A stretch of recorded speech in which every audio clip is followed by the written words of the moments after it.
promet au Maroc des infrastructures jamais vues pour une CAN. Il y a eu un investissement incroyable. Et là, tu reviens du Maroc où tu as pu justement faire un petit peu le tour de tout ça. Donc, faut qu'on nous raconte. Ouais, on a vu le nouveau stade de Rabat déjà qui va accueillir le match d'ouverture et la finale de cette Coupe d'Afrique des Nations 2025. Un stade ultra moderne. C'est vrai que c'est même impressionnant de le voir parce que c'est un stade ultra moderne dans un quartier résidentiel qui a été positionné, qui a été refait. On en discutait avec Hamza tout à l'heure, qui a été refait en un temps record sur les dernières années. Donc on voit l'investissement du Maroc dans ses infrastructures. On avait vu il y a quelques mois, on avait même visité le centre d'entraînement de la sélection marocaine qui est ultra moderne et qui est même aussi mieux que Clairefontaine.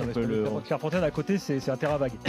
Non, mais c'est la vérité, c'est impressionnant. Et donc c'est impressionnant à voir ces infrastructures. Donc il y aura 4 stades à Rabat dans un périmètre assez proche dans le centre. Donc là, tu étais dans le stade qui a été inauguré où le Maroc a joué le match de la qualif face au Niger. Face au Niger où ils ont remporté ce match 5-0. Et qui accueillera match d'ouverture et finale. Et finale de la CAN et qui accueillera beaucoup de matchs pendant cette compétition.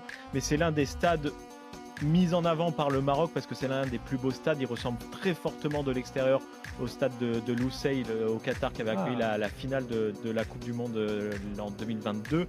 Mais à l'intérieur, il ressemble très fortement, j'ai comparé parce que j'ai pu faire ces stades à Al Bayt, le stade qui était tout au nord de Doha au Qatar et qui sont des stades magnifiques. Ah, le stade, la tente de Bédoin. Exactement, dedans à l'intérieur, il ressemble très fortement à ce stade-là.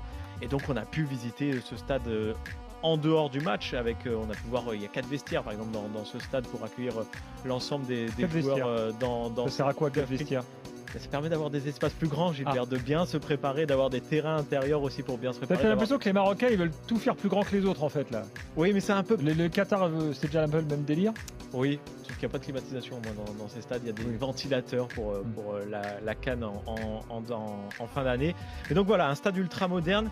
Et il faut dire aussi que Rabat, quand on voit Rabat qui est la capitale, tout est prêt déjà. Hôtellerie, c'est aussi important à 3 mois d'une compétition d'accueillir des Rabat, c'est pas une très grande ville. Hein, non, c'est pas une très grande ville, mais on voit que tout est prêt niveau hôtellerie, niveau préparation et surtout niveau. Donc il y aura 4 stades à Rabat dans un tout petit périmètre et qui va accueillir des fois des matchs. Ils vont servir à quoi ces stades après la CAN?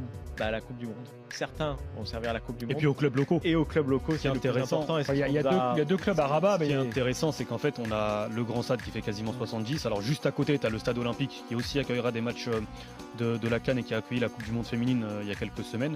Et puis d'autres stades en plein cœur de la ville qui font 20-25 000 places. Et ça, en fait, je trouve que c'est davantage proportionné au quotidien du football africain. On n'a pas besoin d'avoir que des stades de 70. Il y en a très peu. Il y a celui-là, celui qu'on a de l'Afrique, c'est ce qu'on appelle les éléphants blancs. C'est les grands stades. Il y en a un au Congo.